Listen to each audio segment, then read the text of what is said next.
Good body shots in during those attacks. Talking about body shots, there he aims low and then fires up there. A perfect feint. That's what I call look down but come up.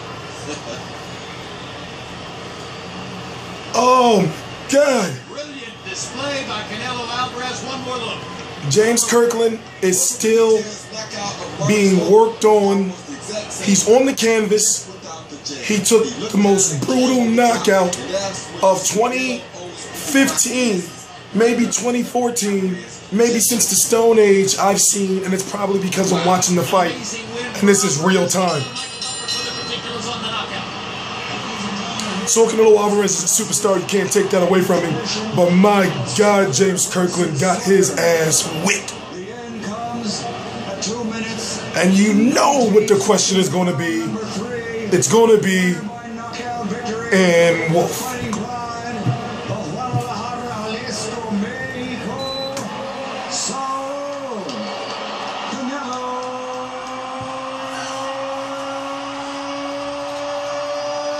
Canelo's a superstar. You can't take that away from him.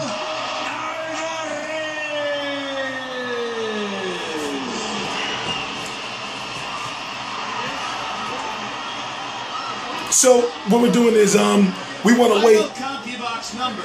Let's look at the combo box. Canelo landed 20 out of 28 in the third round en route to the knockout. Every one of them was a power shot. All in all, he lands 58% of his punches, landing 45 more than Kirkland while throwing 47 fewer. Kirkland not. So let me stop it right there and just go through it. So total punches overall, 87 to 150 for Canelo Alvarez, 58%. 42 of 197 for 21%. Now James Kirkland threw 47 more punches. And okay, let's listen to the comedy box, and then we're going to talk about it. And then now that I paused it, it's not real time anymore. So we're going to listen to the post-fight interviews. And of course, I'm pretty sure they're going to ask about and Wolf. I'm TstreeT Controversy. This is TstreeT Controversy Live. We're RealCombatMedia.com, and I cover every single major fight live. Real time now. Please subscribe. Though he was throwing hard all the way through the second and third rounds after having gotten hurt badly in the first. Power punches, Canelo 79 out of 132, 60%. He had a willing target. He took advantage of it. He mixed his punches brilliantly. Kirkland landing 41 of 177, and some of those 41 landed punches were hellacious shots. But at the end of the day, Canelo Alvarez had too much skill and too much presence of mind for James Kirkland.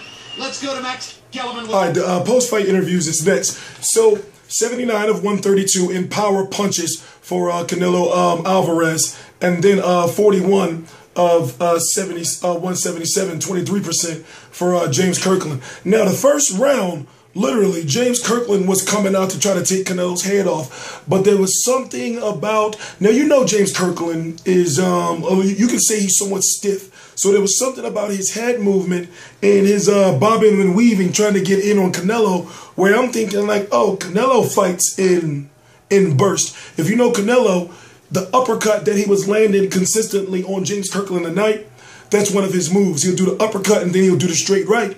But with a guy like James Kirkland, who's not fleet of foot, who's not nimble, who doesn't have the footwork or the head movement, all that stuff he was doing to Canelo, if he didn't get the early knockout, and if he didn't get a clean shot on Canelo to, you know, basically wobble Canelo, then Canelo would just kill him with those bursts. And what did we see? We saw Canelo go to the ropes, you know, take the best of what James Kirkland had to offer. After James Kirkland punched himself out a bit in that first round, Canelo just started going at him and puts him down. And it's like this.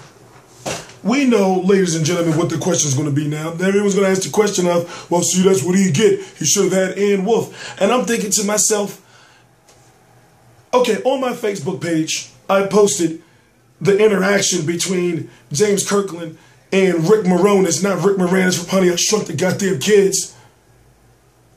And I'm thinking, what would Ann Wolf be saying to James Kirkland or doing to inspire him after being knocked down in the first round? And now it's just ironic that His only 2 losses have come by knockout, and they both come without Ann Wolfe when he wanted to do his own thing. Now, he was greatly conditioned, but as far as training, let's listen to the post-fight interview, and then we're going to talk a little bit more. Winner. Congratulations, Canelo, on a sensational, electrifying knockout win in front of all these people. How do you feel about being in a fight like this? No, me siento muy bien, me siento muy contento, agradecido con toda la gente que está aquí apoyándome. I feel very good, I feel very happy with all the people that are here supporting me. Es una gran motivación para mí. Eso me da fuerza para levantarme, correr, entrenar y seguir ganando peleas. Muchas gracias a todos. This gives me great motivation to get up in the morning, to keep running, to keep winning fights. Thank you, everyone. But you've won plenty of fights in the past. This was a high-profile fight where the 2 of you went to war. It was an action fight. What do you think about that kind of fight? Así es, Kirkland es un gran peleador, es un peleador muy fuerte, como pensábamos, ¿no?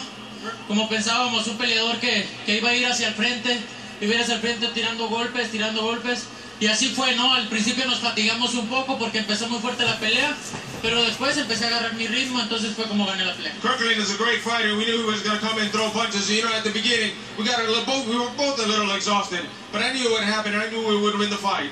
It seems to me that you prefer this kind of fight to a Lara kind of fight, where there's not as much action. Is that the case?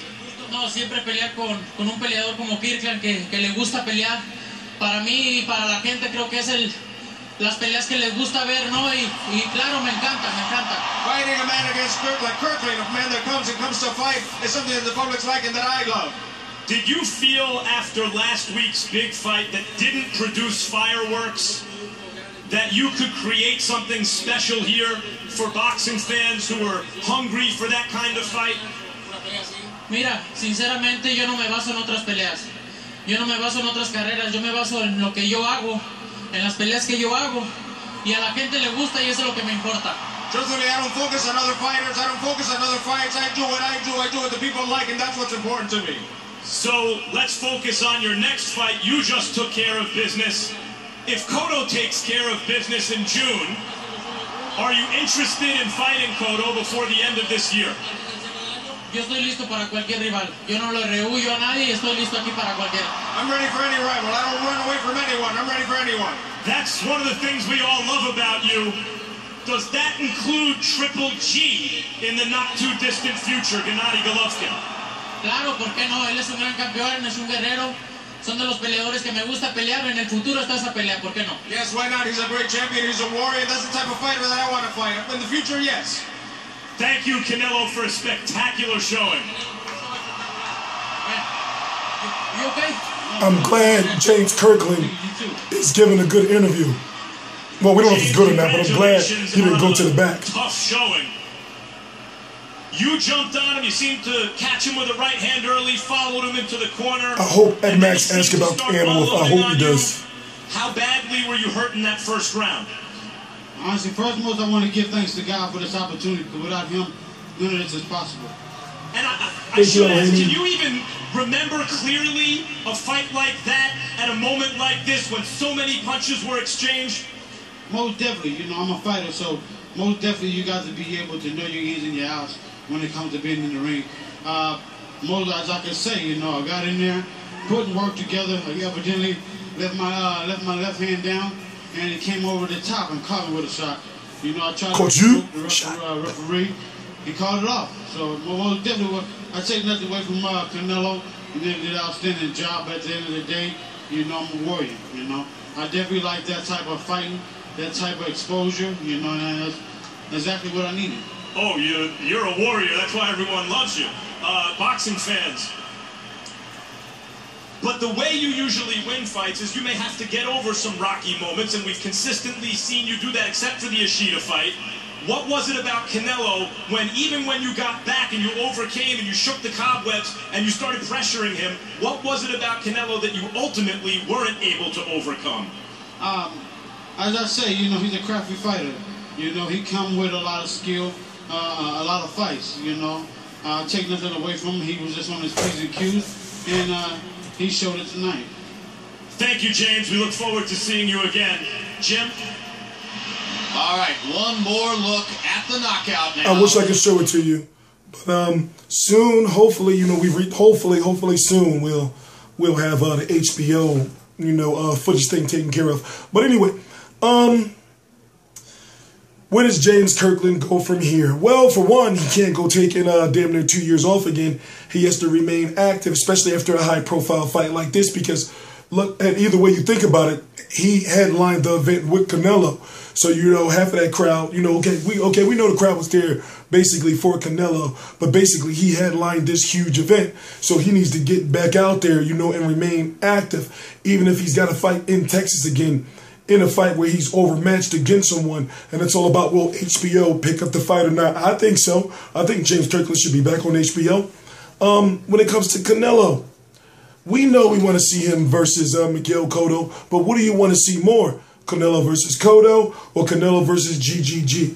Now, it's looking as, see, it's that love triangle is crazy, because when it comes to the belts, in order for Cotto to fight Canelo, Cotto would have to, or Golden Boy or whatever, they would have to put a deal together for step-aside money for GGG, and also go to the WBC and let the WBC know, look, we're paying him to step aside, but then the winner will fight GGG sometime, you know, for that WBC, sometime in the spring or, you know, summer of 2016. They did something similar with Danny Garcia versus Lamont Peterson.